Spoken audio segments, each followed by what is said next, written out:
Bonjour tout le monde et bienvenue pour ce nouveau numéro de Trek Historia. Bonjour à toi Arcadie, comment Ça... Oui, salut Cyril. on refait vite fait ton cadre, voilà, t'es bien cadré? Ouais, On est bon. Bon, on est parfait. et ben, on avait déjà c'est tout la bonne année, hein, vu que Oui. on sort en février, c'est fini. Démerdez-vous si vous avez pas eu nos vœux. Tant pis Bah pour vous. voilà, tant pis. Ça dépend si peut-être que c'est encore la nouvelle année sur... j'avais fait une vieille vanne de merde sur Titan, Ah sur une oui, des lignes de Titan. Tu sais, les blagues à la con comme ça. Mais les non. blagues de tonton qui ont la collection L'espace dans leur bibliothèque. Exactement ça. Voilà. De quoi est-ce qu'on parle aujourd'hui? Alors, aujourd'hui, c'est un sujet dont j'ai envie de débattre, que je trouve intéressant. J'ai commencé à regarder Prodigy. Je crois que j'ai vu les 3-4 premiers épisodes, j'ai beaucoup aimé. Je trouvais ça sympa et je me posais la question, j'avais effectivement cette vibe, putain tiens, c'est vrai que ça fait full Star Wars.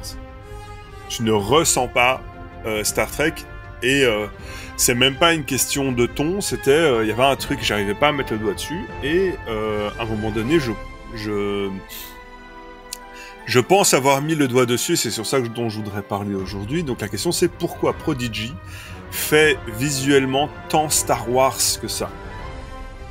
Et donc voilà. Alors Et, déjà, oui, qu'est-ce que t'as aimé dans les premiers épisodes? le postulat de base, simplement, visuellement déjà c'est très très très beau.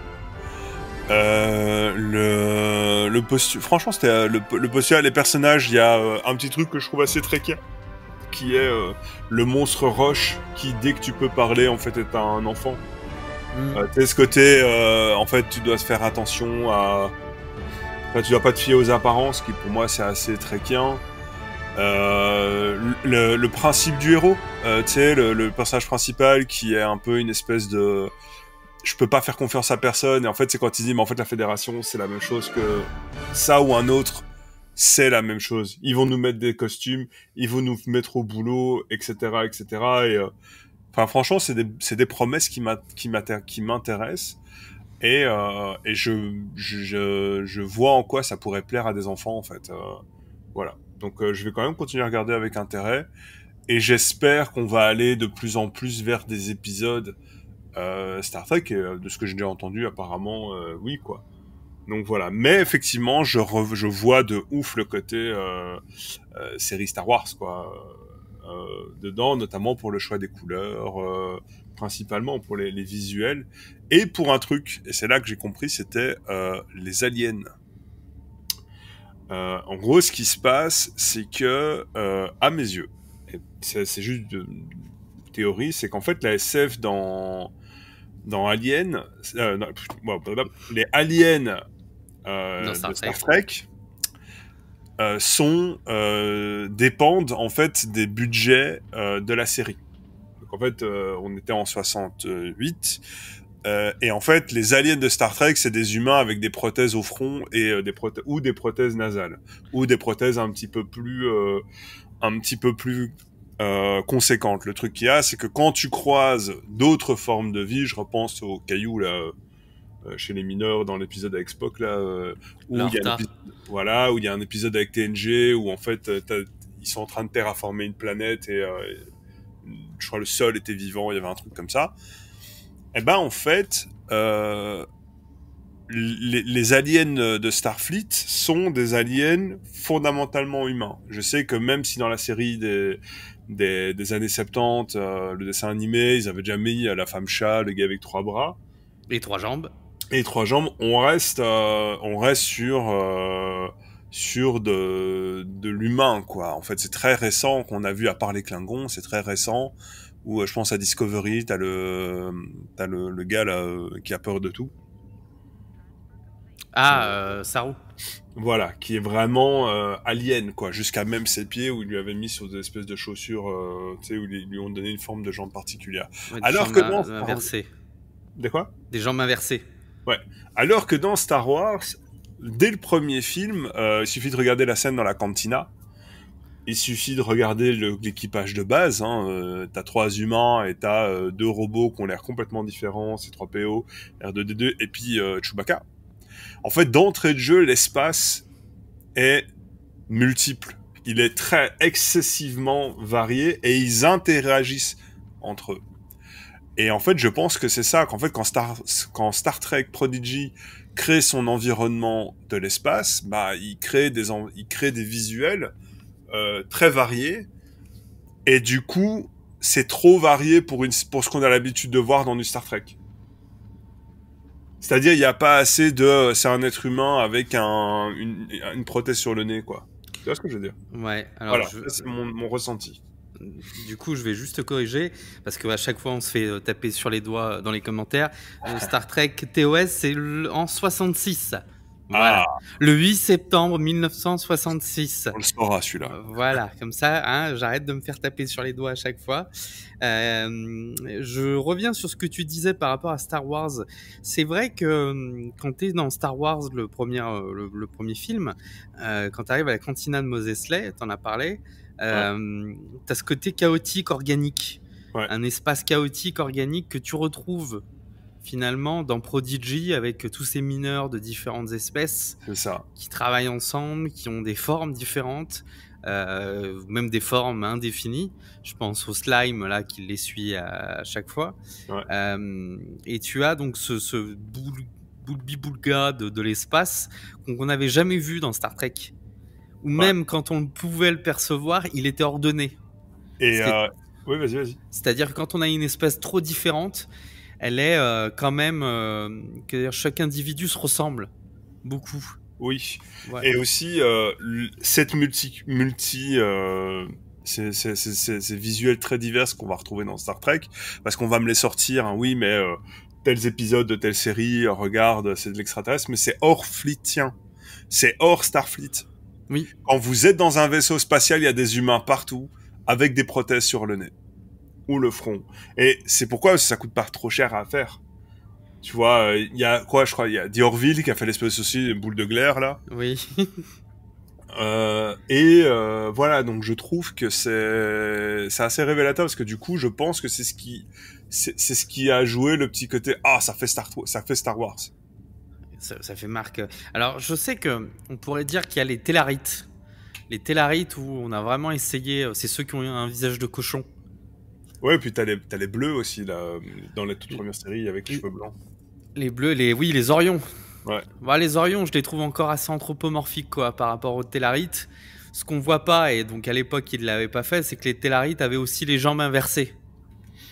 Ouais. Mais on le voit pas parce qu'ils sont toujours cadrés au niveau des épaules. Et sur les premiers croquis, c'était l'idée quoi. Mais il y a ce côté aussi pour un autre sujet par rapport à ce côté Star Wars, il y a ce côté outlaw. C'est-à-dire, on est en dehors de tout ce qu'on connaît. Ouais. On est en dehors de la fédération, on est en dehors des limites. Ça pourrait être limite Corcusante, tu vois, les bas-fonds de Corcusante dans Star Wars. Moi, ça m'a rappelé ça. Ça m'a rappelé Hot, le premier épisode. Ouais. Tu vois, on pourrait être dans n'importe quel espace. Ça pourrait s'appeler, je sais pas moi, Stargate. C'était pareil, à la différence qu'ils auraient trouvé une porte des étoiles au lieu d'un vaisseau Star Trek, quoi. Ouais, je suis d'accord. Star Trek n'est que le... Comment dire ? Après, oui, ils vont se caler sur les règles de la fédération et tout ça, quoi, mais le synopsis de départ n'est pas trekien, voilà. Le synopsis de départ n'est pas trekien, à savoir qu'on a toujours eu l'habitude d'un équipage qui va à l'encontre d'un problème ou qui part dans un voyage. Là, l'équipage est secondaire finalement. Le vaisseau, tout est secondaire. Je sais pas où je vais avec cette réflexion, tu peux m'interrompre. Ouais, non, j'entends ce que tu dis. Après, ça, c'est des promesses de narration qui, moi, me plaisent. Hein, c'est-à-dire, si c'est tenu dans ce sens-là, c'est comment cet équipage de Outcast va devenir Starfleet, parce que il y a un peu cette notion d'uniformisation, tu vois, que les Klingons peuvent reprocher à la Fédération. Et en fait, c'est non, c'est la multiplicité sous une même bannière, en fait, tout simplement.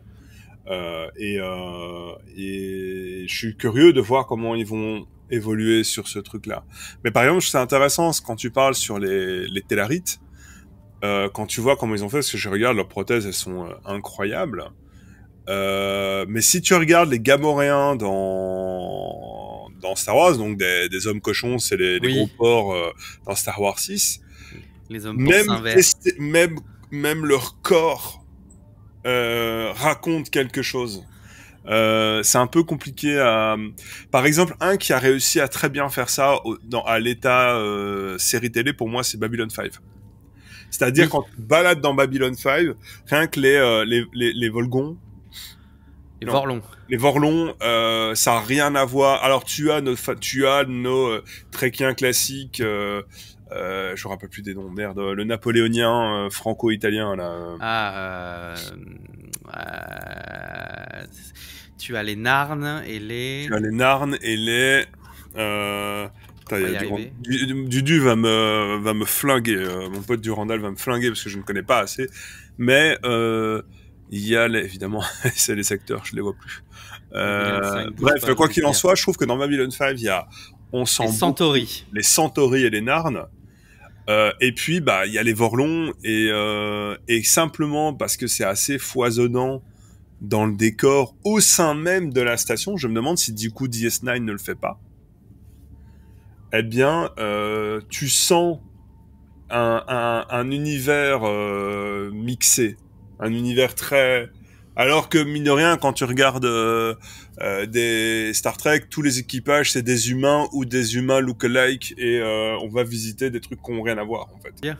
En soi, j'ai pas énormément à redire dessus. C'est surtout ce constat que l'univers, la grande diversité de Star Trek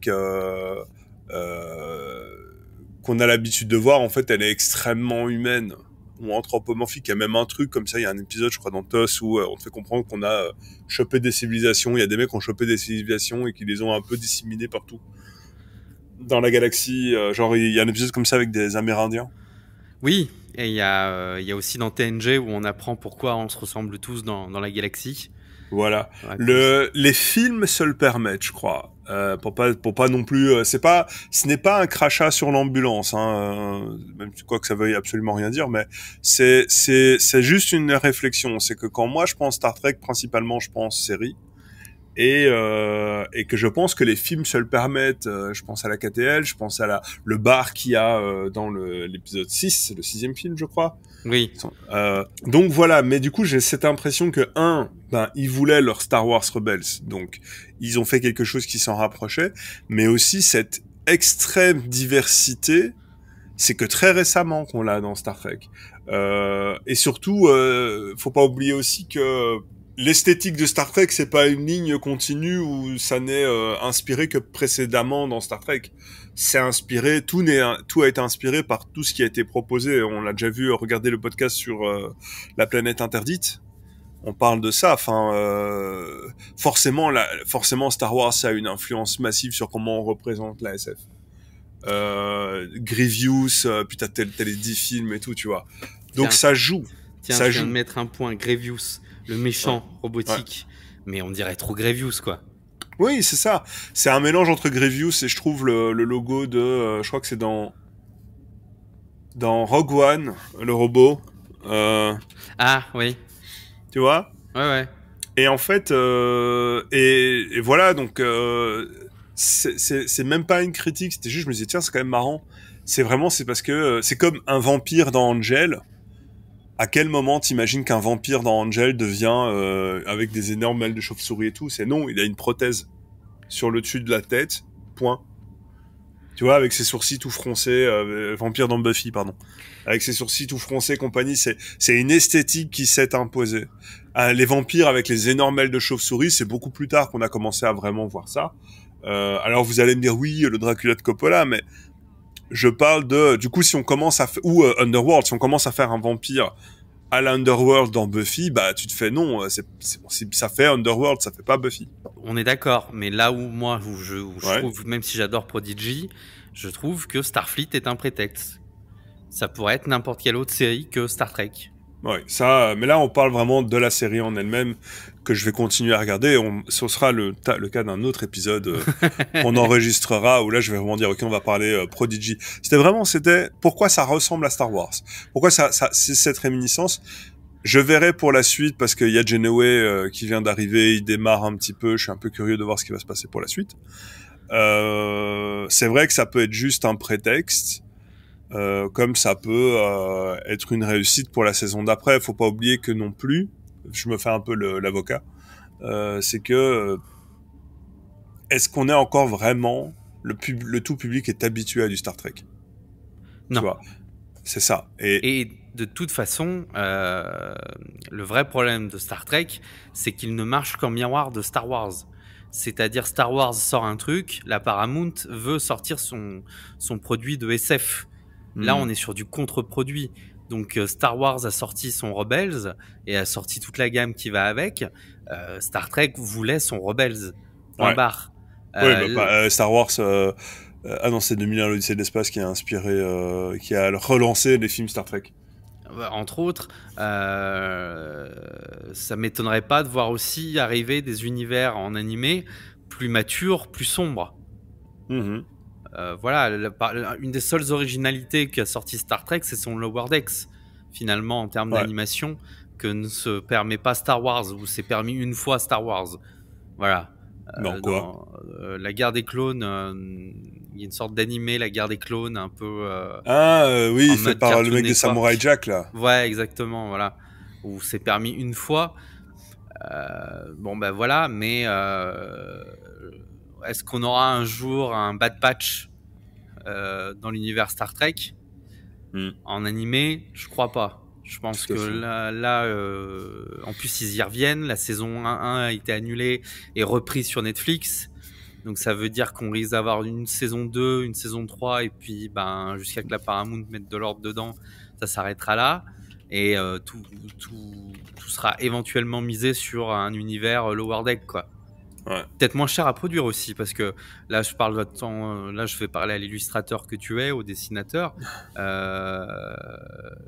La composition, tu parlais des couleurs, la recherche sur les couleurs, la recherche sur plein de choses, elle est quand même fantastique dans Prodigy, quoi. Ça, c'est vrai. Il y a des ambiances qui sont super belles. C'est pour ça aussi que j'ai envie de continuer à voir la suite. Et c'est ce qui au début m'avait séduit dans Discovery.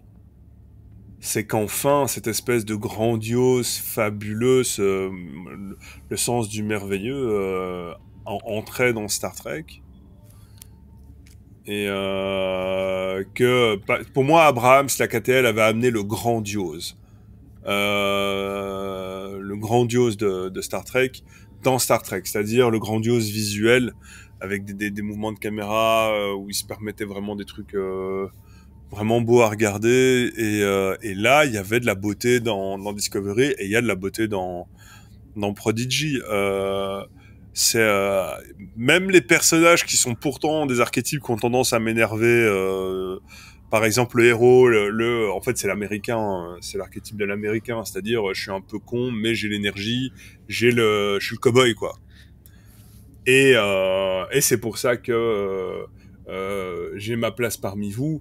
C'est un truc qui est un peu le mécano un peu fou comme ça. C'est des archétypes extrêmement simples. Pas très courageux. Voilà, c'est des choses qui moi ne me parlent pas, mais ça fonctionne. Donc franchement, c'était une belle surprise. Et puis voilà, ça m'a permis de comprendre un peu mieux l'espace dans Star Trek. C'est ça. Et l'espace dans Star Trek, c'est à 80% des humains avec des arêtes bizarres sur le nez et des fronts dégueulasses. 10% d'humains avec d'humanoïdes avec des grosses prothèses bien lourdes sur la gueule, et puis le reste c'est des glaires et autres cailloux cosmiques. Mais le reste c'est que des humains, quoi. T'as mis en fait le doigt là sur moi, ce qui me gêne dans Prodigy, c'est le sens du merveilleux. Ok. C'est vraiment cet apport du merveilleux. Par exemple, le tatouage là de la fille je crois qu'elle s'appelle Glenn, qui peut se transformer en épée ou en ce dont elle a besoin. Bon, on sait que c'est de la nanotechnologie, mais il y a ce côté un peu elfique, il y a ce côté un peu, effectivement, sens du merveilleux. Ouais, je vois ce que tu veux dire. L'émerveillement qui plairait effectivement aux gamins, quoi.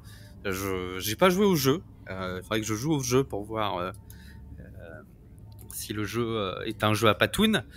Mais voilà, c'est vraiment le sens du merveilleux qui, moi, m'a gêné. Mais après, tu le suis comme un bon... En fait, moi, je trouve que ça aurait fait un super bon film, Star Trek. Ah, ouais. Je pense que monter en film ou en 2 téléfilms, tu vois pas le temps passer et tu es moins sur ce côté feuilletonnant aussi qui est lourd, qui est découpé à la hache. Tu sens que les gars, ils ont pensé à 2 téléfilms avec, il y a 2-3 twists intéressants et c'est là où ça devient du Star Trek, c'est quand il y a les twists, quoi. Et je pense que, bon, après, je sais pas, je me suis pas plus documenté que ça, mais ouais, il y a vraiment cette idée. Et c'est très très dynamique et très nerveux, et ça aussi, à part Discovery et la KTL, Star Trek, c'est pas reconnu pour être dynamique et nerveux, quoi. Enfin, je veux dire, j'ai maté 3 épisodes aujourd'hui. Oh là là, une entité cristalline fout la merde et détruit tout le monde. Riker et ses potes sont coincés, on n'a pas de nouvelles d'eux. Tu vois juste Picard en train de faire les 100 pas sur le pont, quoi. Oui, c'est ça. Et les autres dans la caverne en train d'attendre, quoi. Ouais, tu sais, ah là là, est-ce que vous pouvez faire renvoyer un appel? Vous savez, Capitaine, si ça se trouve, il y a juste un problème avec le bip bip. Mais non, renvoyez quand même. Tu fais, ah voilà, et c'est vrai que cette surénergie ne fait pas Star Trek alors qu'elle fait Star Wars. Et ce, dès le premier film. La scène, moi je suis désolé, mais la scène de l'attaque de l'étoile noire déchire sa race. Donc, et donc c'est vrai que c'est intéressant de voir ça. Et du coup, la question, ce serait plutôt... La question, c'est pas qu'ils doivent pas le faire, puisqu'en soi... déjà, c'est pas Star Wars qui a inventé les plans de caméra comme ça, puisqu'il s'est inspiré des films sur l'aviation, Lucas. La question, c'est que maintenant, c'est comment utiliser tous ces trucs esthétiques. Et moi, je pense que c'est là que ça pêche. Comment utiliser tous ces trucs esthétiques qui sont un peu communs, mais qu'on doit à Star Wars, et le rendre Star Trekien. C'est-à-dire, tu sais, le vaisseau qui fait des tonneaux et compagnie, et pour exagérer le trait, d'un côté, t'as le vaisseau qui fait des tonneaux, des tirs de blaster ou je sais pas quoi, et en même temps, t'as Picard qui fait les 100 pas. Sur la passerelle, parce que la gravité, ça défonce. En fait, ce serait comment on arriverait à injecter ça. Et pour l'instant, ça, par contre, je ne l'ai pas encore vu. Dans les 4 premiers épisodes, j'insiste. Et c'est pas une question de surprodigie, c'est comment réussir à insuffler ça dans un univers Star Trek. Je considère même qu'en soit la KTL pour ça est un échec. Puisque les gens disent, ils font pas Star Trek. C'est trop d'action. Tu vois ce que je veux dire? Ou alors est-ce que l'univers de Star Trek est trop normé? La question est là. Est-ce que c'est un univers qui est trop normé et c'est difficile d'entreprendre de la nouveauté? Bah, quand tu dis comme ça, nerveux, des plans nerveux, je pense à la fin de la saison 3 de Picard, là, où l'autre, avec l'Enterprise, il a un bolide, il pilote ça comme si c'était une navette. Ouais. Et ça fait étoile de la mort. Tu parlais de l'attaque de l'étoile de la mort. Ces plans, ils sont dingues et on les aurait pas conçus ou imaginés pour de l'univers de Star Trek il y a 20 ans. Ouais. Aujourd'hui, apparemment, faut les mettre. C'est dans le cahier des charges, sinon ça va pas plaire au nouveau public visé, quoi. C'est ça, c'est ça. Et moi, je trouve ça fascinant comme réflexion. C'est du coup, est-ce qu'ils doivent se l'interdire? Ou est-ce que là pour l'instant je trouve qu'il embrasse beaucoup trop le genre, tu vois, et il le questionne pas assez à travers ce que Star Trek a mis en place. Par exemple, excuse-moi je t'interromps, Strange New World, l'épisode sous-marin avec les Gorn, oui, arrive à mettre ces espèces d'extra tension, de super tension qu'on peut avoir dans les moderne, tu sais, un peu contemporaine, avec un mélange, avec ce côté, tu pourrais dire, ouais, ça pourrait être un épisode de TOS, quoi. Voilà. Bah, tu vois, après, je trouve, pour conclure un peu, que les bonnes idées dans Star Trek, ils mettent du temps à les développer. Tu parlais du vaisseau qui fait des tonneaux, là. Ouais. On parle du Discovery. dans la scène de bataille, ouais, c'est juste dingue, quoi. Il apparaît, il tire, il disparaît, il tire. Enfin bref, tu vois, là, ils arrivent à en faire quelque chose de nerveux, dynamique et presque trekien. C'est-à-dire d'un inconvénient, ils en font une force. Tout à fait. Alors que dans Star Wars, on va pas rechercher forcément la technique pour vaincre l'ennemi. On sait qu'il y a un trou, il faut y aller et on tire dedans, quoi. Star Wars, pour moi, le moteur premier de Star Wars, et c'est la différence entre un film et une série, hein. Le moteur premier de Star Wars, c'est qu'une décision est faite pour que, fondamentalement, ça rende bien à la caméra. Là où le moteur premier dans Star Trek, c'est que faut pas que ça coûte trop d'argent à réaliser. Oui. Tu vois, et donc c'est dans le concept qu'on va dire, ah merde, le phaser bipolaire techno-futuriste est en place, quoi. Tu vois, là, tu fais, ah merde. Et Picard fait encore les 100 pas. Et c'est pour ça que Star Wars, alors c'est pas pour ça, mais c'est pour moi une des raisons pour laquelle Star Wars justement impose ce côté, je vais exagérer le truc, mais ces résolutions, elles sont pensées en mode j'allais dire grand ours, mais c'est pas ça, grande roue. Pas grande roue, mais en grande pompe. En grand 8, non, un grand 8. Un grand 8, ouais. Oui. Tu vois, en mode grand 8, c'est pensé pour que la caméra fasse... Star Wars, c'est un univers qui est tellement vaste. C'était Durandal qui disait ça, et cette phrase est vraie. C'est Star Wars, ça te propose un univers tellement vaste que t'es obligé de repousser les techniques cinématographiques pour le vendre, pour le proposer. C'est pour ça qu'il passe au numérique... entre autres, une des raisons pour laquelle il passe au numérique avec sa prélogie. Et c'est pour ça que la postlogie est la nostalgie est un échec. Mais, je ne m'aurais jamais avec ça. Alors que Star Trek, ouais, ça repose sur le scénar, quoi. Parce que ça coûte pas cher de mettre 4 mecs derrière des compteurs en train de faire bip boop boop, tu vois. Et voilà. Donc je trouve qu'effectivement, c'est pas encore assez mixé, tu vois. C'est pas encore assez, on n'a pas encore trouvé le bon ton, ouais. Là où t'as raison, où tu touches quelque chose du doigt, c'est que Star Wars, effectivement, a dû passer par l'animation pour renouveler sa franchise. Ouais. Avant de s'essayer à la série. Ouais. Et s'essayer à la série, on se voit tout de suite que le format Star Wars pour la série, ben, à part un bébé Yoda ou de temps en temps un Luke Skywalker en CGI, ça fait pas tout, quoi. Ouais, il paraît que, je crois que l'un des meilleurs, c'est la série avec préquel à Rogue One. Andorre, Andorre, mais effectivement le reste, la série en fait très très vite. De ce que j'ai compris, genre Mandalorian, c'est Stargate, quoi. Il arrive sur un endroit, il fait les... On m'a dit, Mandalorian, c'est un mec qui a décidé de faire toutes les side quests au lieu de faire la quête principale. Les PNJ, quoi. Ouais. C'est ça. Bonjour. Mais c'est coup, ça, oui, t'as raison. Mais, et alors, pour continuer avec ça au niveau audiovisuel, c'est, du coup, ce que je trouve intéressant, c'est que c'est, cette espèce de pont qui a réussi à se faire. Abraham, ça a réussi, mais par le montage. Quand tu regardes le montage avec Abrahams, il y a ce côté, tu sais, attendez, je vais vous faire, attention, on va être retouché. Et alors ça fait comme ça là. Et ils doivent aller comme dans la série. Et le montage, par sa mise en scène, il arrive à dynamiser des. C'est pour ça que le premier, il est vraiment top. À dynamiser les archétypes de base que Star Trek a fait. Un exemple, on parlait de Prodigy, mais on est parti complètement ailleurs. Je crois que c'est quand l'Enterprise démarre, il fait une espèce de long plan séquence où ça passe d'un gars à l'autre et tu vois qu'en fait c'est le collectif qui fait démarrer le vaisseau. Et pour moi, ça, c'est un lien entre, ok, Star Trek a proposé ça dans le canon Star Trek, donc c'est 4 mecs, les 8 gars sur une plateforme. On va réussir à le rendre plus moderne, plus accessible. Et ce serait peut-être ça que Prodigy devrait aller voir, et c'est ce que je vais chercher dans la suite. Voilà. Bref, je pense qu'on en a beaucoup parlé. Ça fait quoi, peut-être un bon 30-40 minutes? Ça fait bien 30 minutes. 30 bah alors vous aussi, si vous êtes du même avis que notre ami Arcadie sur la question, n'hésitez pas à nous dire si vous avez trouvé que Star Trek Prodigy, ça faisait trop Star Wars. Si vous n'êtes pas retrouvé, vous pouvez être aussi de l'autre avis, hein, de dire que on est complètement con. qu'on est complètement à l'ouest et qu'on n'a rien compris. C'est possible aussi. À vous de nous le dire dans les commentaires. Voilà. Ouais. Est-ce que tu as un mot à rajouter?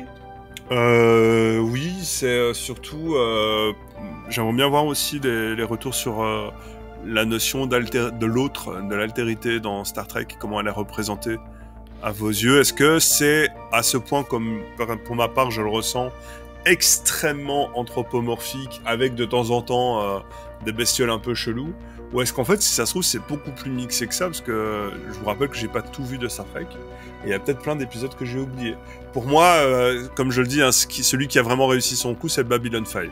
Quand je regarde un épisode de Babylon 5, je comprends que c'est le bordel sur Terre. Quand je regarde un épisode de Star Trek, c'est la Terre avec des extraterrestres qui ressemblent à des humains.